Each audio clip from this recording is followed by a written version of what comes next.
अस्सलाम वालेकुम। जैसा कि सोशल मीडिया पे कल से ये न्यूज़ बहुत ज़्यादा गर्दिश कर रही है कि फ्रीलांसर्स पे 30% टैक्स लगने वाला है। नॉट ओनली फ्रीलांसर्स बल्कि ई कॉमर्स वाले और जो भी सोशल मीडिया के वेरियस ऐप से जो भी अर्निंग कर रहे हैं, मसलन इंस्टाग्राम, फेसबुक, ये सारे से। तो सिंपली मीन सारी की सारी ये जो ऑनलाइन अर्निंग से रिलेटेड फील्ड्स हैं, इन पे कहा जा रहा है कि टैक्स लग रहा है। अच्छा देखें, सबसे पहले तो ये न्यूज़ अभी तक कंफर्म नहीं है या कोई गवर्नमेंट की तरफ से तो ये बात नहीं कहेगी, लेकिन बहुत सारे न्यूज़ चैनल इस बारे में कह रहे हैं कि ये होगा।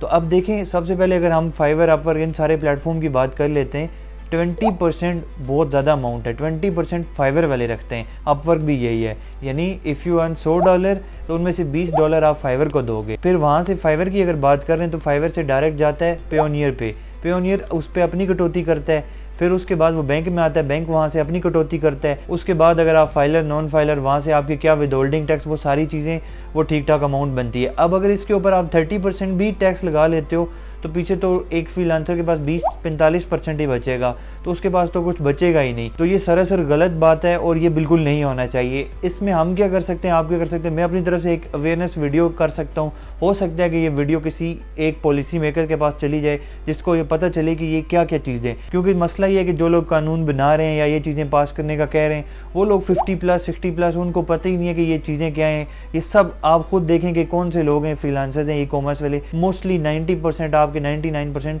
यंग लोग हैं और उनको पता ही नहीं है कि उन जो पुराने लोग हैं जो ये लेजिस्लेशन बना रहे हैं और नए लोग, उनमें डिफरेंस ही बहुत ज़्यादा है। उनकी माइंड का डिफरेंस है, उनकी सोच का डिफरेंस है, उनके काम का डिफरेंस है। वो पुराने वही बाबू खाते में, आजकल का नया बच्चा वो एक अलग हिसाब से है। इसके अलावा जो सबसे बड़ा मसला कि 2025 तक फ्रीलांसर्स और IT वालों को टैक्स एग्जम्पशन थी, यानी कि उन पर कोई टैक्स नहीं लगेगा। उसकी वजह ये थी कि एक इंडस्ट्री आहिस्ता आहिस्ता फल फूल रही है, आहिस्ता आहिस्ता आगे जा रही है, तो उस पर अगर ऊपर से टैक्स लगाना शुरू कर दें तो डेफिनेटली थोड़ा सा लोग उसको डिस्करेज करेंगे। लेकिन मसला ये है कि आप एक इन्वेस्टर को क्या कॉन्फिडेंस दे रहे हो। ओवरऑल जो आपके मुल्क में इन्वेस्टर आ रहा है, ओवरऑल जो लोकल इन्वेस्टर है, उसको आप ये कॉन्फिडेंस दे रहे हो कि यार हर साल में, हर 6 महीने के बाद, पिछली गवर्नमेंट में भी यही हुआ साल एक पहले, कि नई नई शोशे चलते हैं जी कि इस पर इतना टैक्स लगा रहे हैं, इतना टैक्स लगा रहे हैं। फिर जब एहतजाज होता है, शोर शराबा होता है, तो फिर कहते हैं चलें ठीक है, नहीं लग रहा। तो इससे इन्वेस्टर को ये कॉन्फिडेंस जाता है कि यार यहाँ पे तो कोई रूल ही नहीं है। एक दिन आप जाके इतनी बड़ी अगर इन्वेस्टमेंट लाते हो, दूसरे दिन कोई रूल ही चेंज हो जाएगा, आपका काम ही ठप हो जाएगा। यही वजह है कि ना इधर पेपॉल आ रहा है, ना यहाँ पे ई कॉमर्स के कोई प्रॉपर ट्रैक चल रहा है, ना यहाँ पे कोई प्रॉपर चीज़ें हो रही हैं। पेपॉल मेरे ख्याल में नाइजीरिया में भी है, मुझे कंफर्म नहीं है, लेकिन इस तरह की जो बहुत नीचे जाके कंट्री है जिसका बहुत बुरा हाल है, वहाँ पे भी ये चीज़ें हैं। तो आप खुद सोच लें कि हमारे मुल्क का क्या होगा। इसके लिए मेरी एक छोटी सी सजेशन है, वो ये है कि इस सारी फील्ड को IT, ई कॉमर्स, ये ऑनलाइन अर्निंग जितना भी है, इसको एक टैक्स एग्जम्पशन तो चलो दी है, इसको सब्सिडाइज भी किया जाए। सब्सिडाइज का मतलब यह है कि जो लोग इसमें इन्वेस्टमेंट्स करना चाहते हैं उनको पैसे दिए जाएं। इससे पिछली जो गवर्नमेंट थी इमरान खान की, उन्होंने रियल एस्टेट इंडस्ट्री को इतनी बड़ी से बड़ी सब्सिडीज़ दी, और वो जो आपने देखा होगा नया पाकिस्तान हाउसिंग लोन और वो सारी चीज़ें, उससे क्या हुआ कि जो प्लॉट 30 लाख का था वो जाके 1 करोड़ 30 लाख, 1.5 करोड़, 2 करोड़ तक पहुंच गया। इतने बड़े बड़े जम्प्स आए सोसाइटीज़ में कि बंदा सोच नहीं सकता, with in less than 1 to 2 years. और वो सारी चीज़ें जो कि फाइलें पड़ी हैं, जिसका कोई वो नॉन प्रोडक्टिव इंडस्ट्री है, यानी उसका कोई आगे प्रोडक्शन नहीं हो रही, वर्कर काम नहीं कर रहे, कुछ नहीं हो रहा, अनप्रोडक्टिव चीज़ों पे अगर आप इतनी सब्सिडी दे रहे हैं, यहाँ पे किस तरह सब्सिडी दें। लाइक अगर कोई एक सॉफ्टवेयर हाउस खोलना चाह रहा है तो आप उसको सब्सिडी दें, किस तरह 30 लाख, 40 लाख, 20 लाख, 15 लाख, जितना भी आप कर सकते हैं। उनके इलेक्ट्रिसिटी के बिल कम किए जाएँ, उनको लैपटॉप्स प्रोवाइड किए जाएँ, उनको कर्जे दिए जाएँ, और वो बहुत ही आसान एक साथ में, जैसे कि रियल एस्टेट में आपने किया।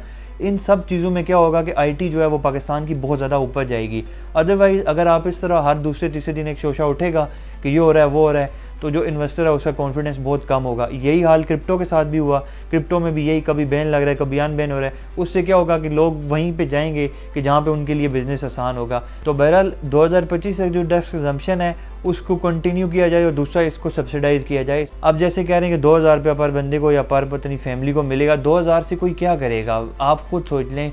उसकी निस्बत अगर आप इस तरह की इंडस्ट्रीज़ को सब्सिडाइज़ करें तो एक अगर सॉफ्टवेयर हाउस ओपन होगा तो उसमें सारे होंगे, उसमें लाइक उसमें एक कुक भी होगा जो कि एक बिल्कुल low segment of the society है, उसमें गार्ड भी होगा, उसमें इलेक्ट्रिसिटी का काम भी होगा, सारे उस वो भी रियल एस्टेट इंडस्ट्री की तरह हर कोई उससे मुंसलिक होता है। तो अल्टीमेटली उससे इंडस्ट्री ऊपर जाएगी और मुल्क में डॉलर्स आएंगे। जब डॉलर्स आएंगे तो मुल्क का फ़ायदा होगा।